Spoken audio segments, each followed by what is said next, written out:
Hey, good morning, everybody. This is Mr. Aynesworth here at Great Oak High School, and we are going to get into how to partition, which means divide a directed line segment into parts, given a specific ratio of parts. So let's get right into it. We're going to be given here the line segment AB, as noted at the very top here. AB is a directed line segment to the upper right. That's why they call it directed, and it's obviously a line segment.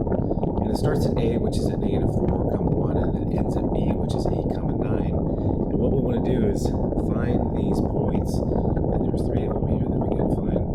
So what we're going to do is we're going to call P1, P2, P3. So put some subscripts on those so that we can label the diagram. And we want to find these points so that it divides it into a certain ratio. Okay, so we're going to start off with 2 easy cases, simple cases that don't require much algebra, arithmetic, and then we're going to end with one that does. Okay, part C. All right, so first one, we want to find P1. We don't know the coordinates, so that's why it's X, Y. So that it partitions, which means it divides. Okay, so don't be intimidated on that word right there. So partition, if you partition something, it divides. Actually one right here. That's pretty obvious. Okay, the segment into the ratio of 1 to 3. Okay, now if you do that, you're going to be dividing it into 4 parts. So that's the first thing that we have to understand. If you're going to divide it into a ratio. Alright, so I apologize for the interruption. So here we go. Let's divide it up into 4 equal parts. So the ratio of 1 to 3, if you add 1 to 3, you get 4. So there's going to be 4 equal parts here. Keep it equal. So let's do that. Okay, and just eyeball it for right now. So I'm going to divide it in half, right about here. Divide this portion into half, and divide the other half into half. And notice that we have 4 equal parts here. Like I said, the first 2 are easy. Okay, so this is kind of designed in a nice way just to get the concept down. Okay, so we got 4 equal parts. We want to divide or find P1.1. So that divides it into a ratio of 1 to 3. Okay, so the question is P1 here, here, and here. So we got 3 choices. Okay, so if P1's here, then I divide it in half in a ratio of 1 to 1. That wouldn't work. Okay, or the ratio of 2 to 2. So P1 can't be there. Right? We want to go 1 part to 3 parts. So notice that this is 1 part here, and there's 3 parts here. 1, 2, 3. Right, and that's the ratio of 1 to 3. So P1 has to be here. That's first thing. Okay, and if you look at the coordinates, you got to go left 1 and up 3. All right, so P1 has coordinates -1, 3. So let's write that down. So -1, 3. Done with that one. Let's see how easy it is. Now we want a ratio, and so this isn't right now. Switch colors. I'm going to go to blue. So now P2, second point here, divides in the ratio of 3 to 1. Okay, 3 parts to 1 part. So again, 4 equal parts. So I don't have to divide it differently, but I want to go 3 parts to 1 part. So here's 3 parts here, 3 here, and here's 1 part here. That's a ratio of 3 to 1. So P2 has to be at this location right here. And if you look at it, if you go down, no, that's 5. Okay, then you go to the left on the y-axis there's 7. All right, so the point P2 has to be at 5, 7. So P2 is located at 5, 7. All right, that's the easy part. Okay, so now we got to find the third point here, P3. That divides the segment in the ratio of 1 to 4, and if you have 1 to 4, you have 5 parts. Just add the 2 numbers there, and you get 1 plus 4 is 5. So you have 5 equal parts. Okay, so we're going to estimate this. I'm going to switch colors here to, I'm going to go green. Okay, what the heck? Alright, so this one's going to be green. So I have to estimate here, just eyeball it. So I'm going to, obviously, if I divide the segment into 5 equal parts, it's got to be smaller than what I just did into 4 equal parts. So I'm going to estimate here. So maybe here, and again, this little distance right here, just to estimate it. So 2 parts, 3 parts, 4 parts, and then 5 parts. So I've got 1, 2, 3, 4 possibilities right here. And if I want a ratio of 1 to 4, so I have 1 part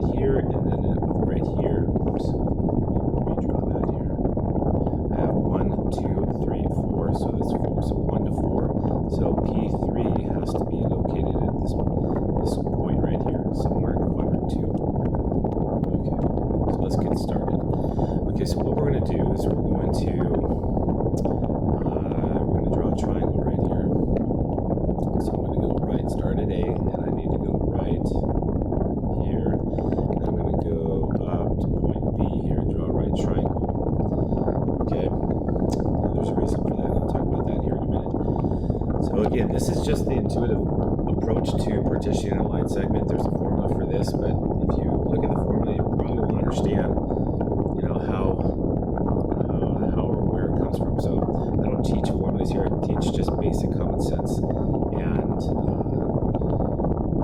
this approach. So here we go. So what we want to do is our start point. We're going to call this the start point. A is our start point.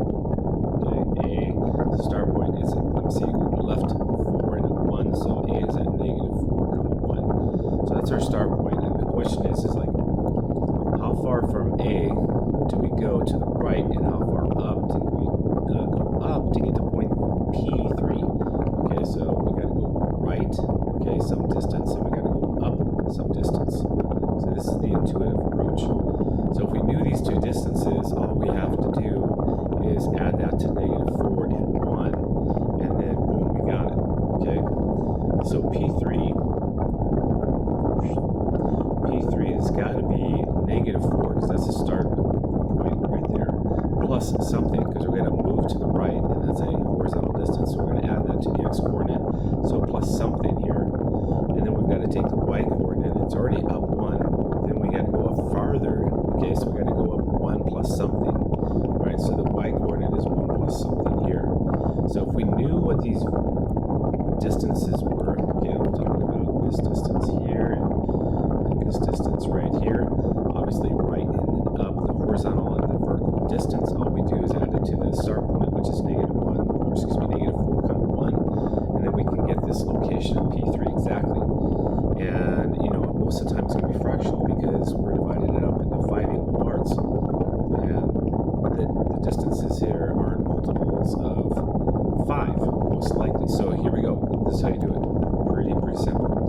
Okay, I'm going to give this point down here a name, just so I can reference it. Okay, so let's call it C, just for funsies. All right. So what we're going to do is figure out the distance, the horizontal distance from A to C. The simple way to do that is, you can count, or you can subtract. You can take 8 minus the negative 4 to get the horizontal distance, which is 12, or you simply count. So from A to C, there's 1, 2, 3, 4 units, plus 8 more. 4 and 8 is 12. All right, so this distance here, from here all the way to C, from A to C, is 12 units long. All right, now from C to B, the vertical distance here is 1, 2, 3, 4, 5, 6, 7, 8.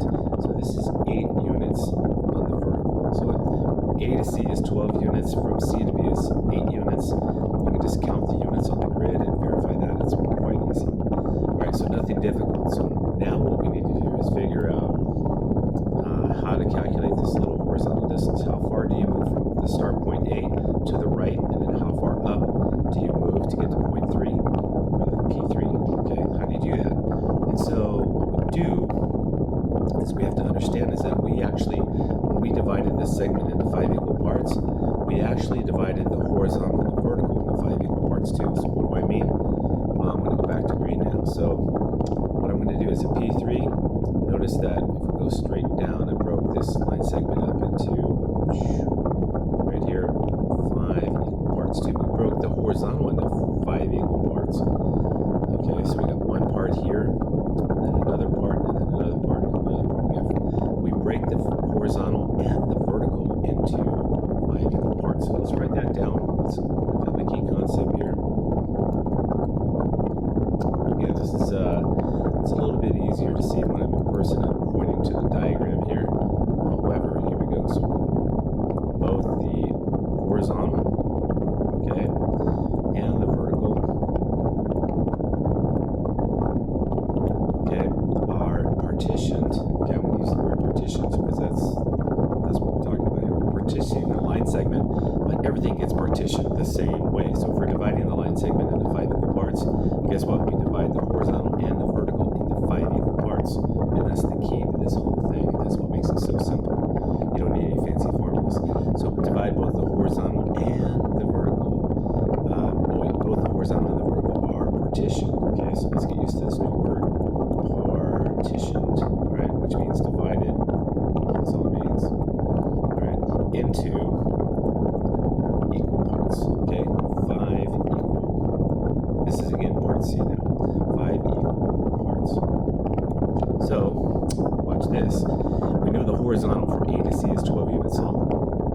Okay, so I'm going to go back to blue now. So this distance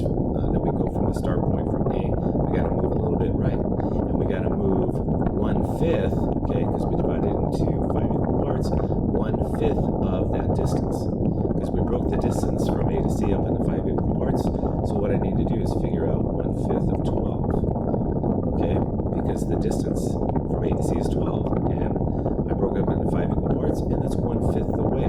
So I need to calculate 1/5 of 12. All right, well, that's 1 times 12 is 12. 12/5 is equal to 2. All right, 2 times 5 is 10, remainder 2, so 2 and 2/5. All right. Now, I also divide the vertical into equal parts too, 5 equal parts to be exact. So I'm going to go back to green. For P3, I'm just going to go to the right. From the next point, go to the right. From the next point, go to the right. And the next point, go to the right. And you'll notice that the vertical distance from B to C, or from C to B, okay, has been divided into 5 equal parts. Just count them. All right, so this distance 8 is divided into 5 equal parts. Okay, so let's go back. So we need to figure out what this distance is right here. All right, and guess what? That's 1/5 of 8 because the vertical distance is 8. So we need to calculate 1/5 of 8, whatever that is. So 1 times 8 is 8, divided by 5 is equal to 1 3/5. So this little distance right here is 1/5 of 8. So we got to go right 1/5 of 12, we got to go up 1/5 of 8. All right, and these distances are given to me right here, 2 2/5 and 1 3/5. So all we do is we add that to the start point. So if you start at A, which is at -4, comma 1, the x coordinate is -4, I have to add 2 and 2/5 to it. Then I have to go up from the start points, which we're already at 1 because it says -4, comma 1. And then we have to add that little vertical distance, and we calculated 1 3/5. So we have to add 1 3/5 here. So my end result, okay, for the third point located at P3 is -4 plus 2 and 2/5.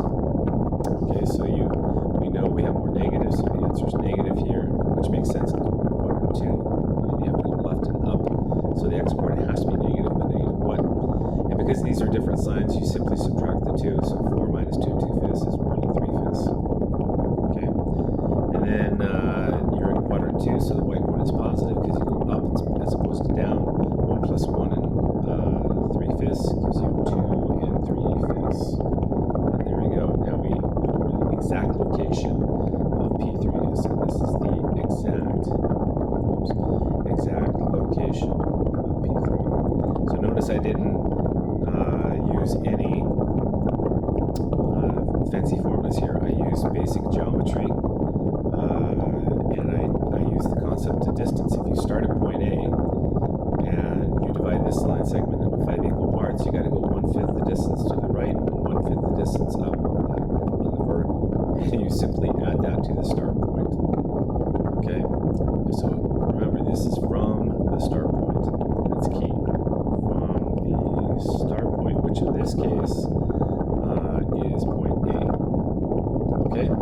Okay, and this is Mr. Aynesworth. This is my approach, the intuitive approach using distance and basic partitioning. Okay, because that's what partition means, is that you divide it in a certain way given a certain ratio. And in this case, since the directed line segment has 5 equal parts given the ratio 1 to 4, we got to divide it into 5 equal parts, which means we got to take 1/5 both the horizontal and the vertical. Key concept. All right, so there you go. That's my approach. There are other ways to do it. You can use a formula, but who knows if you even understand the formula or how it's derived. And if you don't know how it's derived, then you probably shouldn't use it because you'll have no idea where it comes from and why it works. Okay, so try this technique. See how it goes. I'll see you in my next lesson. This is Aynesworth.